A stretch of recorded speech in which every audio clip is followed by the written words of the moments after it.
Story 1.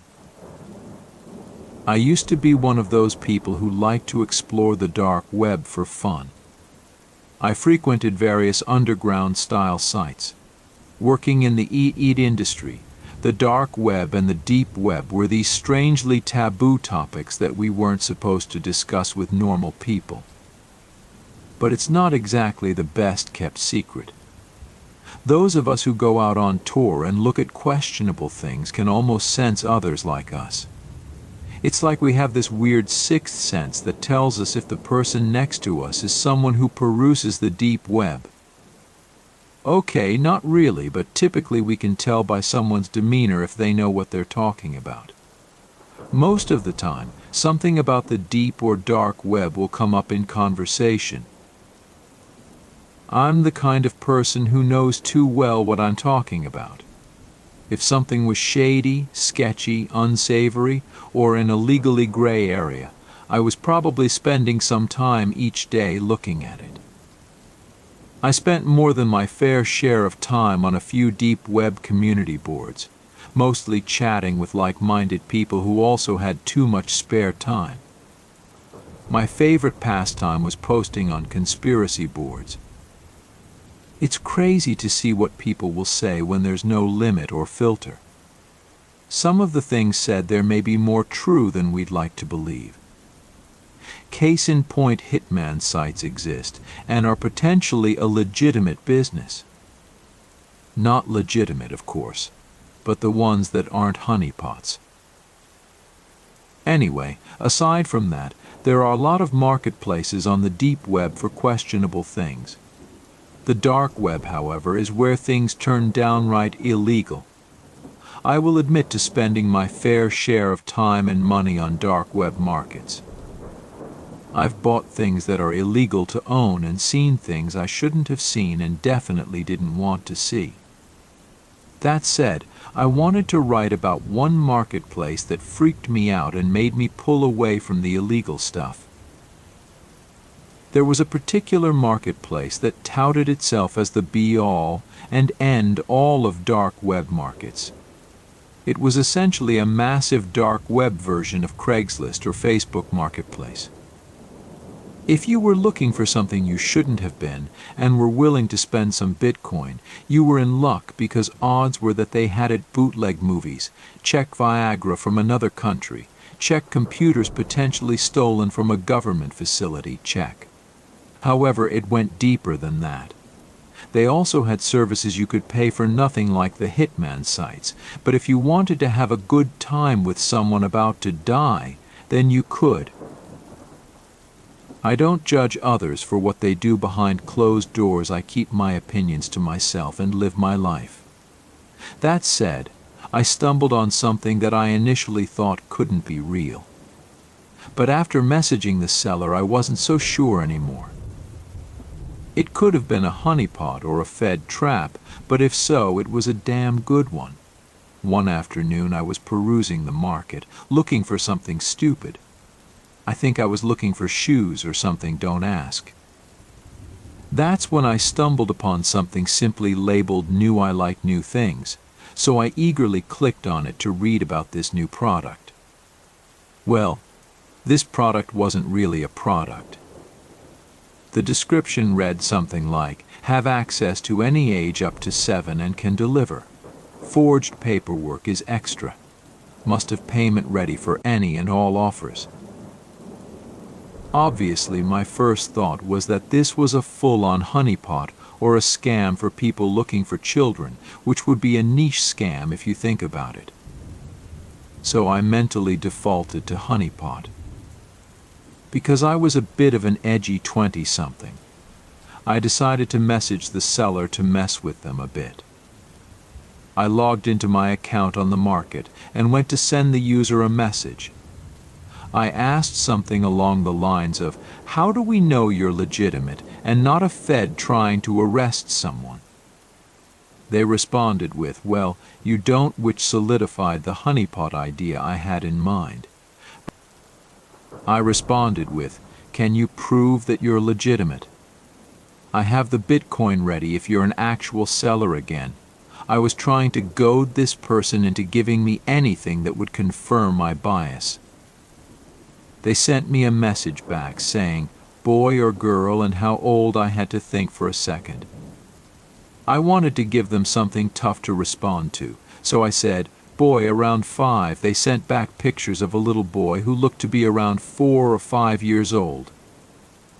In the pictures, the boy was happy, playing with toys in a basement area and watching SpongeBob on TV.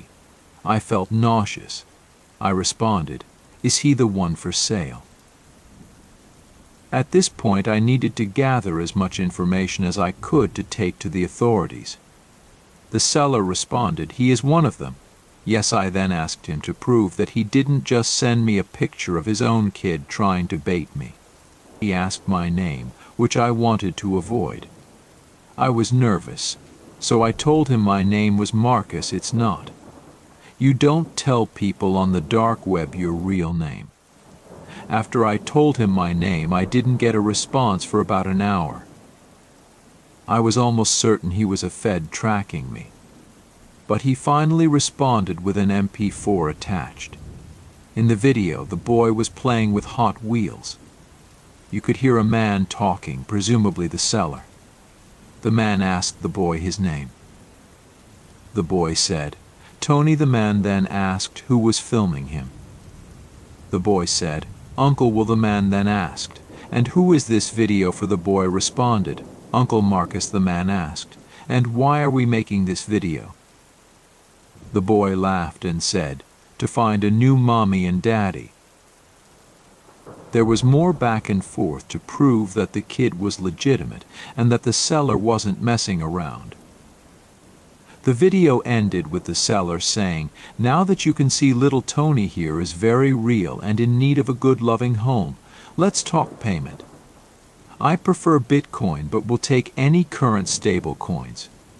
I'll be waiting for your response. You'd better believe I took that information and video straight to the authorities, anonymously, of course. I know I'm a coward, but when you're a criminal taking down big criminals, it's best not to put your name on anything. I don't know what happened with the case. I assume it was passed to the FBI. I haven't been hunted down, arrested, or killed yet, so I guess things are going smoothly. Unfortunately, this serves as proof that you can buy anything off the dark web. Hey everyone, we truly appreciate your support. If you haven't already, please consider subscribing to our channel for more upcoming stories and exciting content. Story 2. I'm submitting this story anonymously for my own safety. I don't follow the beliefs or mentalities of those in this story. When I was young, I fell into a bad group of people and was convinced that I needed to hate others because of how they looked. I was brainwashed, 100%. I realize now how stupid this behavior and mindset were. But a lot of younger men out there are products of their environment, and it's incredibly difficult not to fall into these groups when they start to notice you. My anonymity is for 2 reasons. I don't want people to find and cancel me because I was an idiot, and I don't want these people to find me. I wanted to tell you about something I found on the dark web that really made me lose all faith in humanity. Back when I was younger, probably 10 years ago, I used to be an edgy 20-year-old who thought I was cool because I hung out on the dark and freaky parts of the web. I'm not proud of who I was. I used to be on some boards most people would find reprehensible and was brainwashed into certain things I no longer believe. Those boards are filled with the most reprehensible people who believe they are superior in every way. In my time on one particular board, I got in with a specific group of people. I'll call them the Knights for the sake of the story, but that's not what they were called. This group was full of supremacists and other sick individuals. While I was into the same ideology at the time, most of these guys were on a whole other level. They would discuss high-profile enemies and what they wanted to do with them. Usually these targets were of a specific ethnicity or origin, and the conversation would steer quickly towards cleansing. I stayed out of these conversations and just read what the higher-ups in the group had to say. It was never pleasant. These targets were often politicians, local leaders, various TV personalities, and the like. This group fantasized about harming these people and stated their intentions graphically. While this is sickening, it's just words. Words have weight, but if they aren't acted upon, they remain just words. Most of the time, that's what it was. Of course, after a while, some posts would morph from angry words towards celebrities to doxing people local to the posters. They would post pictures of people of different ethnicities in their yards, with a ton of personally identifiable information: where they worked, addresses, what they drove, schedules. I remember one post where a member uploaded a video of himself breaking into someone's home during the day. He mentioned in the video that he did so because he knew they wouldn't be home. He then went on to record himself defecating on their living room floor and then leaving the house. It was disgusting. While breaking into someone's home is illegal, there wasn't any real harm done to the person or people who lived there. However, things ramped up one day when someone posted a link to the dark web. Up until this point, we were on a standard deep web message board. The post said something like, "If you want to see something special, come watch this live on Streaminx." I used Streaminx as a placeholder. It was actually some weird and disgusting name. Of course, I clicked on it, thinking it would be something dumb like a flag burning or a fight. What I got was something that I don't think I'll ever forget. The stream was black at first, and I thought the link was dead. However, it popped up, and we were presented with a group of 5 guys in black clothes and masks. They were all holding various weapons and looked like something out of a creepy movie. One of the guys stepped forward, looked directly into the camera, and said, "This is a warning to all of you in power." He then said something vile about what should be done to specific people. I felt sick just hearing it. I'm going to spare you most of the gory details, but essentially, these guys dragged a bound and gagged woman into the shot. She was clearly terrified and crying. One of the men, probably the leader, started talking about her crimes against their people. In reality, she was a local politician who advocated for tolerance and inclusion. She was in no way a criminal. The stream then cut out for a moment, and when it came back, the woman was gone. All that was left was a room splattered with blood, and the 5 men standing there, their weapons drenched. The leader looked into the camera again and said, "This is what happens to traitors." The stream then ended. I was horrified and in shock. I didn't know what to do. I remember being on the phone with my friend, stammering, trying to tell him what I just saw. My friend told me to report it, but I was scared.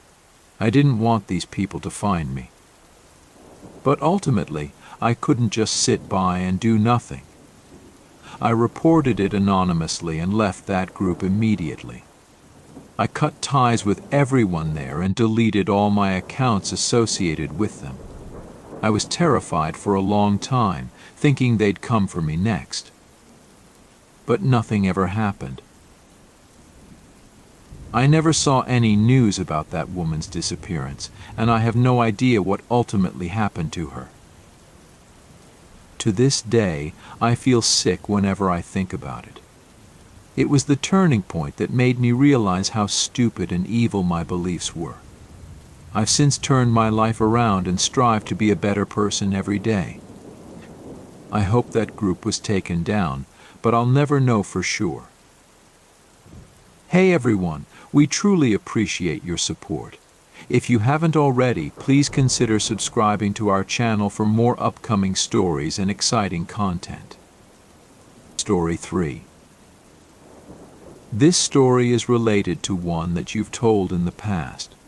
You could see it as a continuation or addition to it. I'm not the author of that story, but I have had a similar experience. The story in question is the one that you mentioned back in an older dark web video about those kids that ended up on the human meat shop. If any of you don't recall the story, first off, go listen to the video.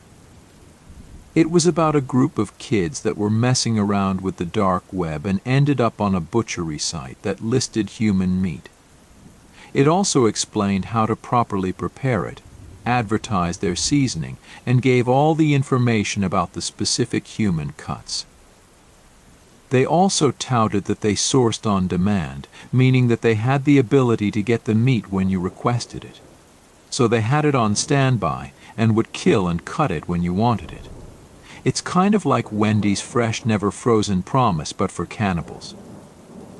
Yeah, it was some really creepy stuff. What's even worse is that it's legitimate.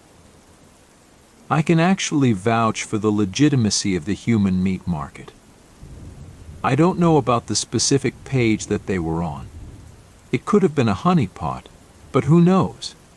However, there are a handful of actual pages that you can work with to get human cuts. I've spoken with people who claim to have eaten human meat, and they've told me that it tastes close to veal, but, depending on the person's fitness level, can also taste closer to pork. I don't know about you, but that thought makes me gag and want to become a vegan. That said, I actually have a bit of a story about another dark website that was similar, but it took it a bit further with its intentions. I'm not going to name the page. I don't want your listeners going out there and becoming man-eaters. Plus, it's super illegal to buy human meat, duh. There was, and probably still is, a dark website out there that is dedicated to cannibalism. However, they see it as more of a religious experience than anything. You heard that right. They see the practice of cannibalism as a religious experience. This group of people on this page firmly believe that loving thy neighbor isn't enough. You should also gnaw on their shins with a bit of Sweet Baby Ray's. Sorry, bad joke. Humor aside, I'm being completely serious. This site was built by a group of people, a cult, if you will, that held a firm belief that the ultimate act a human could perform to get closer to God was to consume their fellow man. Their ethos basically stated that eating human meat caused a change in your biology and would make you more than human.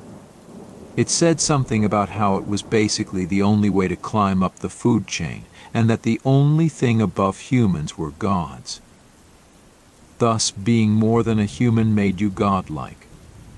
I remember reading a lot of the information on this site and thinking, wow, these people are completely and totally insane, but they definitely hold tight to their own beliefs and don't shy away from what they taught. Like I said, this was pretty obviously a cult, and it used all the expected cult language. They pushed you to become more than what you are, talked about how their leader was given this message from God himself, and tried to gather more members through positive reinforcement of their ideology. They had a whole section where you could sign up for a meeting to come and see what their group was about, which to me felt like a method of getting more victims. But maybe they were legitimately recruiting people. Much like the other page, they had all the basics of how to prepare the meat, what flavors went best with what parts, and how to safely eat your human meat, which is an interesting thought. There was even an entire section of the page dedicated to their members and their rankings, their favorite activities. It was honestly like an icebreaker page that was made to show you that everyday people were also willing to eat other everyday people. Overall, this was a 10 out of 10 on my WTF meter. If I disappear after sending this story, you'll know what happened. I just hope that they pair me with a nice salad to balance out the meal. Story 4. Aha, new identity. I sat alone in my dark living room, waiting for the drugs to kick in. With my back against one bare wall, I looked around my new house, a small 2-bedroom rental on a quiet street in a neighborhood far away from anywhere I'd ever been. There were a few boxes in the living room, most of them holding brand new items like lamps and yet to be assembled side tables and other household necessities for the modern suburbanite. The only light was from the street light outside, streaming through the half-closed shades. The bed I'd ordered had been delivered earlier, but it still sat in cardboard boxes. I had put off setting the bed up, thinking vaguely about suicide. I didn't want to live like this, but I had little choice. The bottle of Xanax was near to my hand, and I contemplated taking another pill. It wouldn't kill me, not one more, not even close, but it would help me sleep through the night. Only I would be groggy and unable to wake up if I needed to during the night, and I wasn't ready to let my guard down like that. I wasn't sure if I would ever be ready for that. Next to the pill bottle sat a pistol. I stared at it for a long time until the sound of a car engine pulled my attention toward the living room window. I expected the car to pass by. I could see the glow from the headlights, and I could hear the engine clearly through the single-pane windows. Getting stiffly to my feet and grabbing the pistol, I stepped over to the window and looked out at the street. A dark Dodge Charger idled in front of my house. The windows were tinted, preventing me from seeing the driver or any passengers that might have been in there.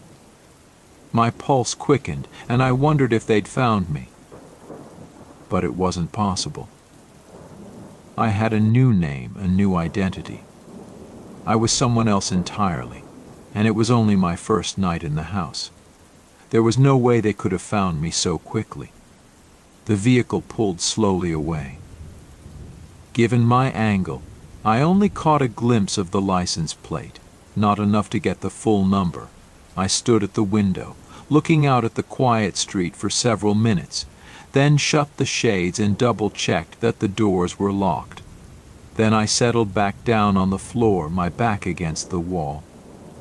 The drugs were finally kicking in, allowing me to relax. I leaned my head back against the wall and closed my eyes. I slept in fits and starts, never once letting go of the gun throughout the night. Story 5. Watching over my son. I parked the Bronco a block away from the elementary school at 2:20 in the afternoon. I was still getting used to the new-to-me vehicle, the squeaky brakes, the worn-out shocks, and the uncomfortable seats, but it was all I could afford. I killed the engine but didn't get out. After taking a Xanax, I pulled out my burner phone and did a quick search, first looking for national news on my name, my old name, anyway. There was only a small piece about how the manhunt was still ongoing. I knew I had to be careful. For all I knew, the feds had my son under observation just in case I tried to approach him. After the national search, I did a local search to see what was happening in this new town of mine. There wasn't much to speak of. A man had been killed by police, there had been a stabbing at a local nightclub, and a gas station had been robbed. Pretty normal stuff. I set the phone down and glanced toward the school. Something caught my eye in my rearview mirror. I did a double take, looking at the dark sedan parked half a block behind me. It hadn't been there when I pulled up, had it? Maybe it was the feds, trying to get a positive ID on me before they came swooping in. I glanced toward the school again and decided it wasn't worth the risk. No matter how badly I wanted to see my son, to check on him, to see him from afar, to verify that he was alive and doing okay with his new family, no matter how badly I wanted that, I wanted to stay out of prison just as badly. I started the Bronco up and pulled out of my parking spot, cruising past the school just as kids started pouring out the doors, done for the day. A glance in the rearview mirror showed me that the dark sedan was following. My eyes darted down to the glove compartment where my pistol was. If it was the feds, I would have to give myself up. But it wasn't. I headed across town, losing the dark Dodge Charger along the way. By the time I got back to the house, I was sure I was being paranoid. If the feds were watching me, I wouldn't know it, and who else would be after me? After parking the Bronco in the garage, I decided to set up the bed. My back and neck were hurting from sleeping against the wall last night. 2 Xanax, and several hours later, it was dark outside, and I found myself sitting in the living room again, staring, waiting, thinking incessantly, yet somehow not thinking at all. My mind was socked in with a dark, impenetrable fog. Once again I heard the bass rumble of a car engine approaching and then stopping, idling. I stood up and moved to the window, glancing out. The Dodge Charger sat threateningly in front of my house. The car pulled away slowly. I watched it go. As soon as it was gone, I rushed to my bedroom and dug my prepaid phone out of my half-unpacked duffel bag. I called a number from memory. "Hey, mister." Myers, a man's voice said from the other end of the line. "How's your new identity treating you?" I could tell by the smile in his voice that he was to blame for those men in the dark sedan. A blast furnace door opened inside of me, releasing a wave of scorching fury. I only knew him as Mr. Fix-It because that was the name on his dark website. "What did you do?" I asked in a growl. "Me? I didn't do anything. You're the one who's living under an assumed name.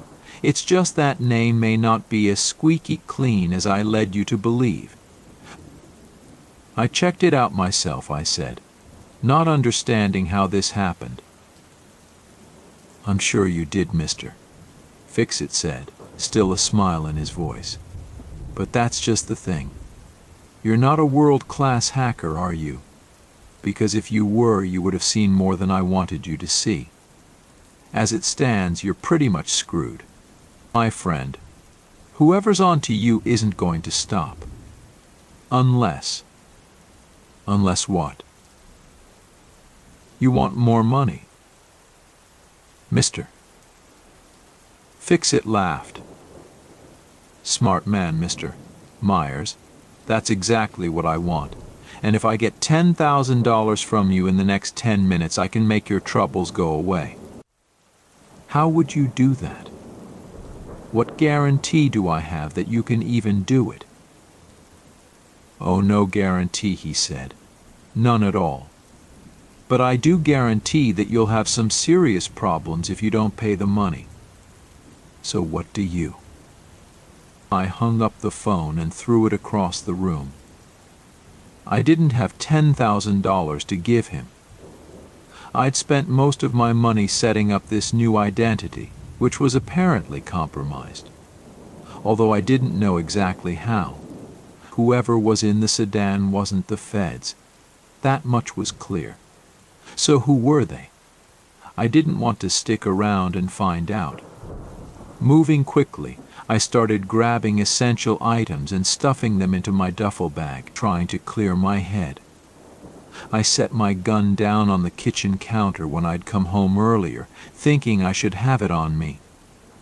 I headed out to the kitchen, but my gun wasn't where I'd left it. I looked around, trying to remember if I'd even brought it in from the car. I could have sworn I had, but I'd taken too much Xanax. It was messing with my head. As I stopped, walked into the living room, I saw a dark figure standing in the corner of the room. I whipped my head in that direction and saw a man dressed in black and wearing a rubber Chucky mask from the Child's Play movies. He held up my gun between thumb and forefinger as if to say. Looking for this, I turned around to run and came face to face with another man dressed in an identical mask. He jammed a handheld stun gun into the flesh of my neck before I could react. As thousands of volts flowed through me, my muscles contracted and I went stiff, then fell over, unable to even reach a hand out to cushion my fall. Story 6: Revenge and Abduction. I could still feel the man's neck under my hands as I strangled the life out of him. The feel of the thick tendons standing out under my palms and fingers, the bulbous lump of his Adam's apple bobbing faintly as he tried to suck in a breath, and finally the feel of those tendons fading back under the skin, his Adam's apple moving no more. Revenge had been the only thing driving me ever since my wife was killed in a robbery. I had been out of town at the time, and our son Andrew had fallen sick. My wife Tricia went out in the middle of the night to get him some medicine, and she never returned. Of course, I never would have known who had killed her were it not for some anonymous source inside the police department.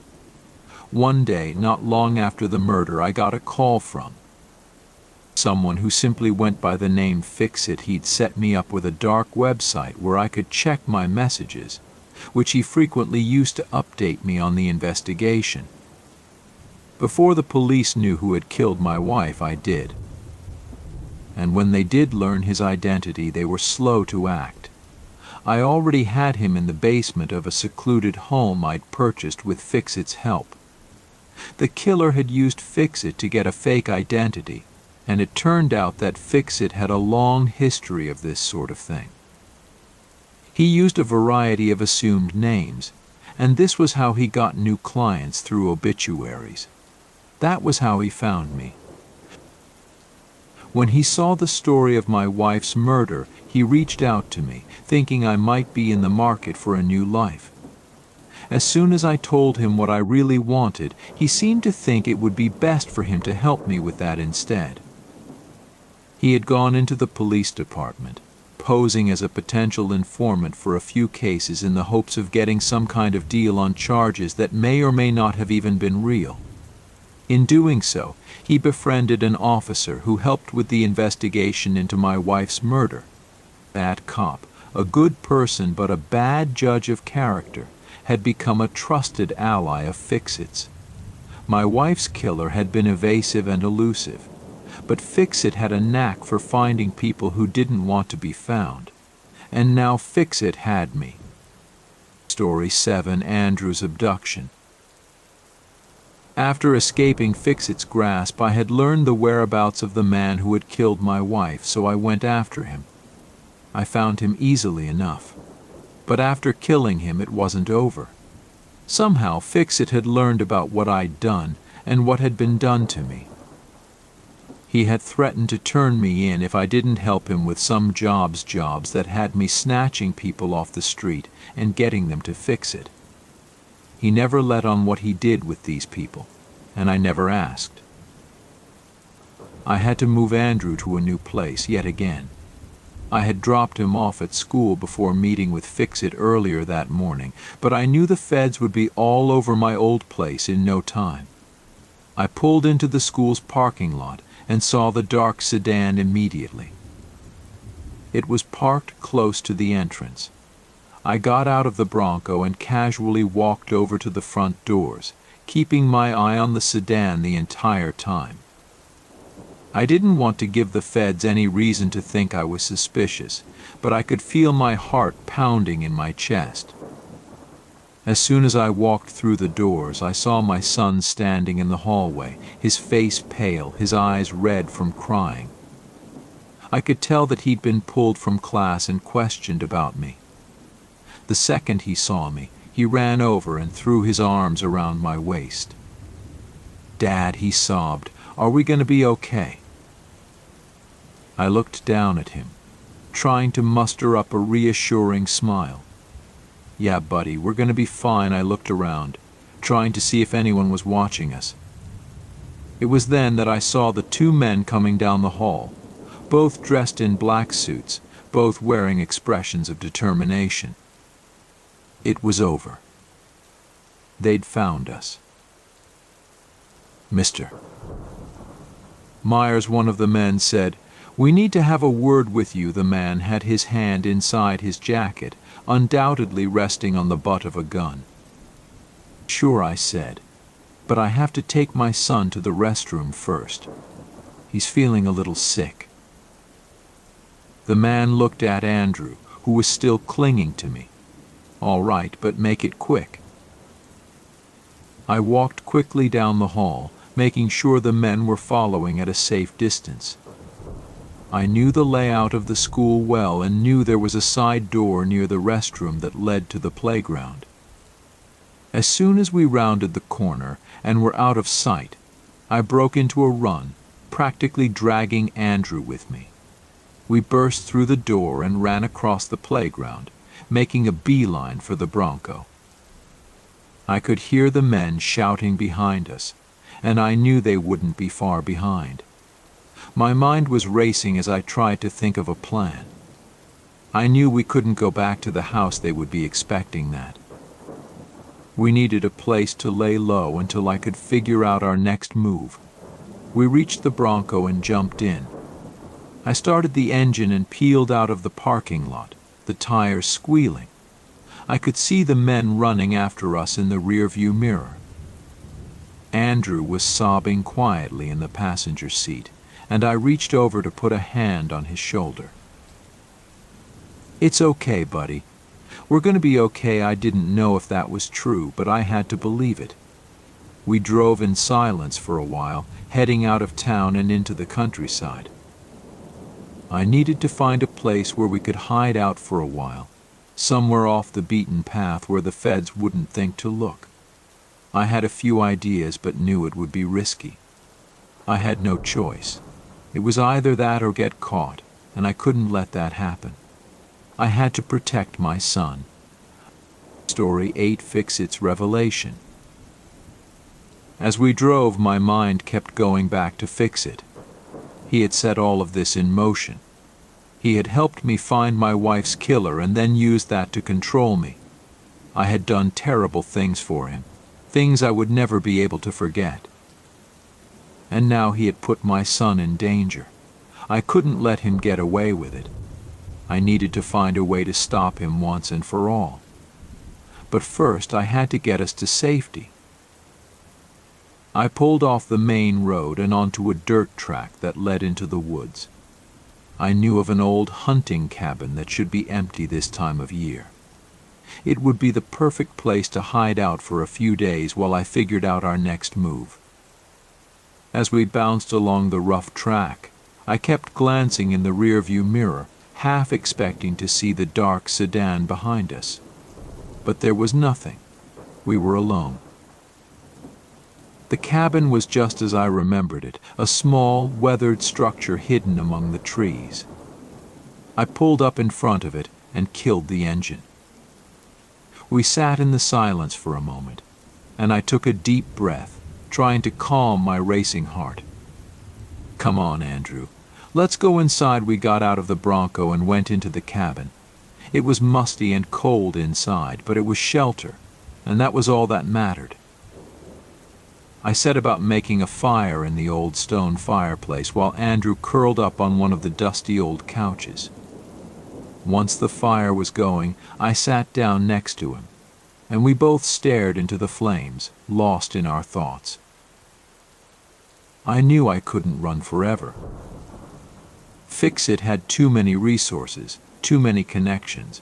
He would find us eventually unless I found a way to stop him. I had to figure out who he really was and how to get to him. But I was just one man, and he had an entire network at his disposal. It seemed impossible. Yet I had no choice. I had to protect my son no matter what. The next few days were a blur. We stayed hidden in the cabin, only venturing out when absolutely necessary. I spent my time trying to come up with a plan, but it felt like I was spinning my wheels. Every lead I had went nowhere, and I was starting to lose hope. And then, one night, as we sat by the fire, there was a knock at the door. My heart leaped into my throat, and I grabbed my gun, motioning for Andrew to stay back. I crept to the door and peeked through the crack.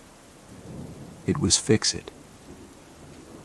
I opened the door a crack, keeping the gun hidden behind my back. "What do you want?" Fix-It smiled, that same infuriating smile I had heard in his voice so many times. "Just a friendly chat, Mr. Myers. May I come in?" I hesitated, but what choice did I have? I stepped aside, keeping a wary eye on him as he entered. He looked around the cabin, nodding appreciatively. "Nice place. Cozy." "What do you want?" "Fix-It," I repeated, my voice hard. He turned to face me, his smile fading. "I want to offer you a deal.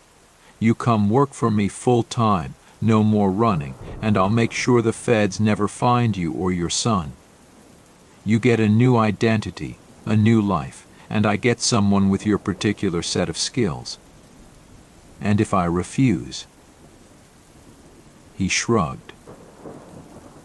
"Then you keep running, and eventually they'll catch up to you, and when they do, you'll go to prison, and your son will go into foster care. Is that what you want?" I stared at him, my mind racing.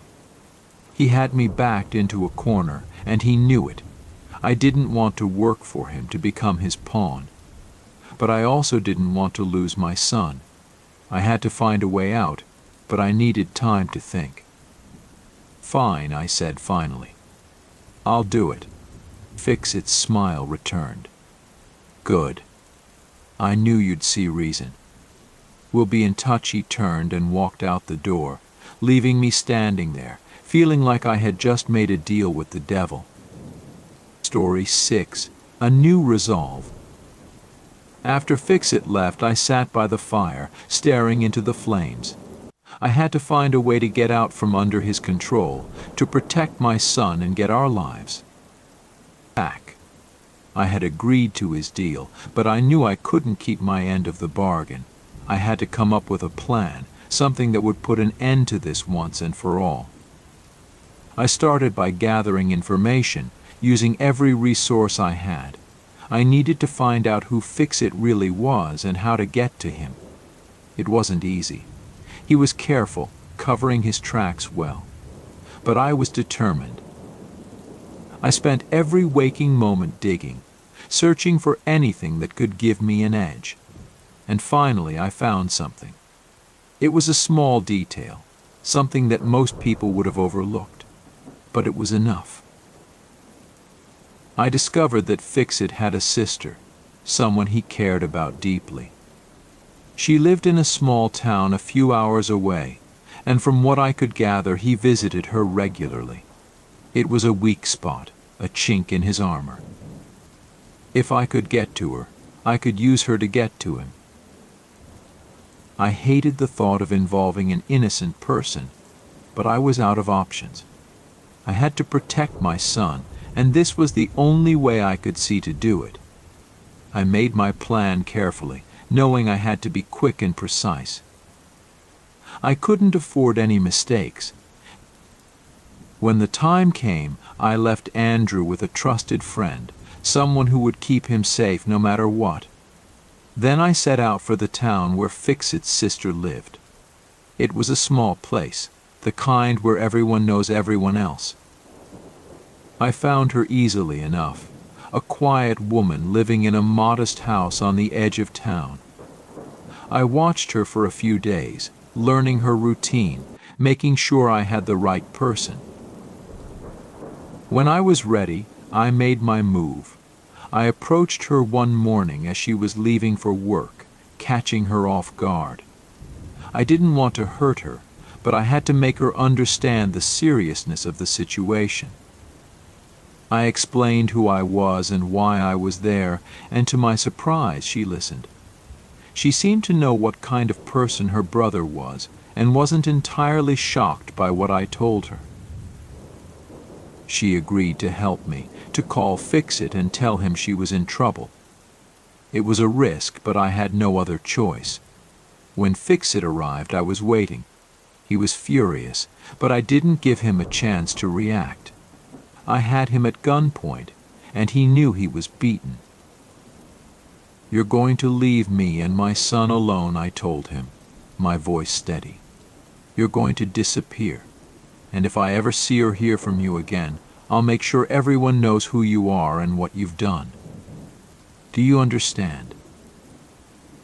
He glared at me, but he knew he had no choice. "Fine," he spat. "You win." I watched him leave, feeling a sense of relief wash over me. It was over. My son and I were finally free. I thanked Fix-It's sister and made my way back to the cabin, where Andrew was waiting for me.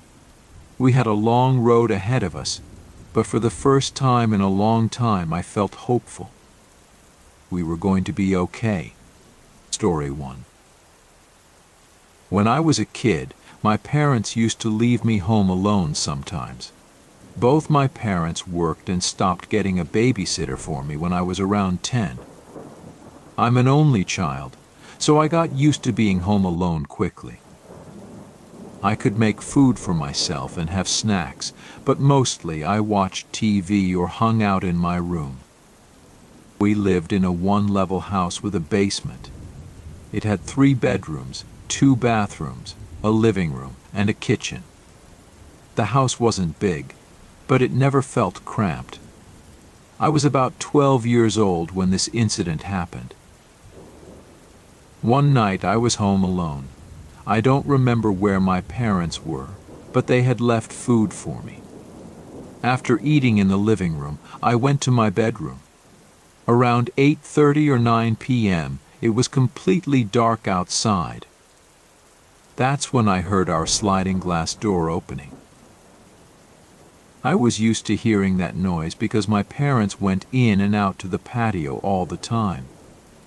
The sliding glass door was connected to the dining room by the kitchen at the back corner of the house. But 5 seconds after hearing the noise, I realized it was strange because my parents weren't home. I became very worried. I started to panic, not knowing what to do. This situation had never happened to me before, and I had never thought it could. Our neighborhood was quiet and calm. I tried thinking of who it could be but couldn't come up with anyone. My bedroom door was open about a foot. I thought about closing it but didn't want to make any noise, so I stayed on my bed. I noticed I didn't hear anyone walking around. We had wood floors in the living room and dining room, so I would have heard footsteps. My TV volume was low, so I would have heard someone. I grabbed my TV remote and turned the volume down, listening closely for another 30 seconds to a minute. I still heard nothing. I started to think I might have imagined it. Feeling slightly better, I decided to check for myself. I got up and walked to the doorway. The living room was to the right, but the dining room and kitchen weren't visible from the hallway. I walked through the living room to the dining room and kitchen but saw no one. The sliding glass door was closed but not locked. This concerned me, but no one seemed to be inside. I thought maybe a neighbor closed it. I couldn't remember if the door had been open or closed before. I walked over, locked it, and looked into the patio and backyard. Everything seemed fine. I went back to my bedroom but decided to look outside from my window. Everything seemed normal. Thirsty, I picked up my empty water glass and went to the kitchen to refill it. As I was filling my glass, I heard footsteps in the living room. Someone was definitely there. I sprinted to the sliding glass door, unlocked it, opened it, and ran out without closing it. I was terrified. I didn't see who was inside but knew someone was there. Outside, I ran to the street, trying to get as far from the house as possible. I had recently gotten my first cell phone and called my mom, telling her what happened. She called the police and my parents headed home. I walked around the neighborhood until my mom called again. My parents picked me up and we drove home, where several police cars were parked. My dad spoke with the officers, who said the intruder was gone. Nothing was stolen, but several things were out of place. We went back inside, and I was scared for the rest of the night. The guy never came back, and I never saw him again. I'm just glad I left when I did. Story 2. Something weird happened to me last week. I was having a movie night by myself in my apartment. I live alone on the second floor. My apartment is fairly new and has 1 bedroom, 1 bathroom, a living room, and a kitchen. It was Saturday around midnight, and I was on my second movie of the night. I didn't have work the next morning. My apartment is at the far end of the hallway, next to the stairs, though people usually use the elevator in the center of the hallway. I heard the door to the stairs open and close. It sounded like someone was walking down the hallway. I didn't think much of it until I realized it sounded like more than one person, maybe almost 10. I thought it was strange but expected them to pass by. Instead, they stopped outside my doorway. I thought maybe they were going to the apartment across the hall, but it was a little ways down. Curious, I paused the movie and looked out the peephole. To my shock, there were about 10 guys standing in the hallway, facing my door. They were wearing all black with hoods, so I couldn't see their faces. No one knocked, and they just stood there. I considered asking what was going on, but thought better of it. I walked away, hoping they would leave. I couldn't feel comfortable while they were there. I tried to distract myself with the movie, but turned the volume down so they wouldn't hear it. I couldn't focus and then heard my doorknob turning. It was very quiet, but I heard it because I was already thinking about the men, and my TV volume was low. I felt even more creeped out and in danger. I stayed where I was, unsure of what to do. After about 10 minutes, I got up to check if they were gone, hoping they were. Looking out, I saw they were still there. I ran back to the couch, not knowing what to do. I didn't think I could call the police since they were just standing in the hallway. After 5 more minutes, I checked again. This time they were gone. I couldn't believe it, as I hadn't heard them leave. I was so paranoid that I kept checking the peephole every 10 minutes. Luckily, I didn't see them again. Before going to bed, I walked the hallways to make sure they were gone. I went throughout the whole building without seeing them. Finally, I went to bed around 2 a.m. However, I was woken up in the night by knocking on my door. It knocked twice after I woke up. I stayed in my bed, too terrified to get up. There was silence, and I feared they would break in. I stayed in bed for about 30 minutes before checking the door. No one was there. I went back to sleep and heard nothing more. Since then, everything has been fine.